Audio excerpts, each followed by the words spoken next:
GNP का कल्याण के साथ क्या संबंध है।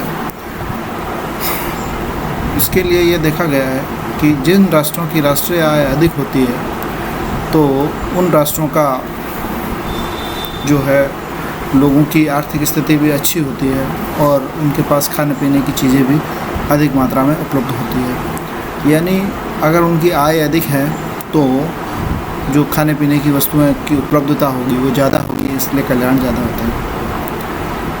लेकिन अगर राष्ट्रीय आय में वृद्धि किसी वर्ग विशेष के कारण हुई है या उसका इक्वल डिस्ट्रीब्यूशन नहीं है तो वो कल्याण की श्रेणी में नहीं आता। इसलिए जीएनपी की तुलना में प्रति व्यक्ति आय में अगर वृद्धि होती है तो उससे ज़्यादा कल्याण का सूचक माना जा सकता है। जिस देश की प्रति व्यक्ति आय दूसरे देश की प्रति व्यक्ति आय से अधिक होती है उसका आर्थिक कल्याण दूसरे देश से अधिक होता है, अर्थात वहाँ के निवासी ज़्यादा सुखी एवं ज़्यादा समृद्ध होते हैं। राष्ट्रीय आय के वितरण में समाज में समानता यानी इक्वल डिस्ट्रीब्यूशन का जो महत्व है वो बहुत अधिक रहता है।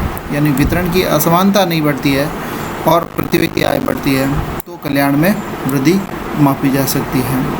क्योंकि धनी व्यक्ति अपनी और अधिक धनी होते हैं और निर्धन व्यक्ति और अधिक निर्धन होते हैं तो उससे कल्याण पर कोई ज़्यादा वृद्धि नहीं होगा। आर्थिक कल्याण में विशेषता जैसे कि जो वस्तुएं हुई है उनमें कौन सी वस्तुओं का जो मात्रा है ज़्यादा बढ़ी है, उपभोक्ता वस्तुओं की बढ़ी है या निवेश वस्तुओं की बढ़ी है या सैन्य वस्तुओं की बढ़ी है। तो इन दूसरी वस्तुओं के अलावा अगर उपभोक्ता वस्तुओं की मांग बढ़ी है और उपभोक्ता वस्तुओं की कारण राष्ट्रीय आय में वृद्धि हुई है तो आर्थिक कल्याण में ज़्यादा वृद्धि होने की संभावना है। अब उपभोक्ता वस्तुओं में भी दो प्रकार की वस्तुएं होती है, एक आवश्यकता मूलक वस्तु होती है और दूसरी विलासिता की वस्तुएं होती है। अगर आवश्यकता मूलक वस्तुओं की मांग में वृद्धि हुई है तो यह माना जाता है कि निर्धन वर्ग के लोगों के मांग में वृद्धि हुई है और उसके कारण कल्याण में निस्संदेह वृद्धि होती है। लेकिन अगर विलासिता की वस्तुओं में वृद्धि के कारण राष्ट्रीय आय में वृद्धि होती है तो वो धनी लोग तो पहले से ही उसका उपभोग कर रहे थे और उसके कारण कल्याण के अंदर किसी प्रकार की वृद्धि नहीं होती है।